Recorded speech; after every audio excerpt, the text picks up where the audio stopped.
Usa ka nurse ang nagpahimo og customized cake aron ihatag kang Mayor Sara Duterte sa paglaom nga mausab ang desisyon niini sa daganang posisyon karong eleksyon. Ato ibalik si Sheila Vergara Rubio.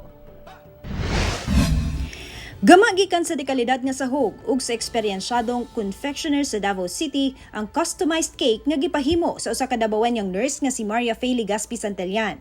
Duha kini ka layer sa chocolate moist ganache cake asa dunay topper nga babaeng nakamotor nga haum sa itsura ni Mayor Inday Sara Duterte. Lakip ang ubang detalye sa cake, nagrepresenta sa imahe ug kinaiya sa mayor. Aduna kini Philippine Eagle nga matud ni Faye simbolo kuno sa kaisog sa mayor ug uban pang detalye ilabi na sa mga lubad sa Mindanao ug mga Davaoenyo nga nagasuporta kaniya. Sa likod nga bahin makita ang sulat sa naghatag sa cake nga nagpadayag siyang pagpasalamat nga dakong inspirasyon ang mayor kaniya sa iyang kinabuhi. Sumala ni Faye nga dili kuno sila personal nga magkaila sa mayor, apan nagkatagbo na sila kaniadto kung asa nakabungat og pulong ang mayor nga makapadasig sa iyang propesyon. Imong pulong nagpadayon sa akong panginabuhi nga naghatag kusog ug kadasig kanako.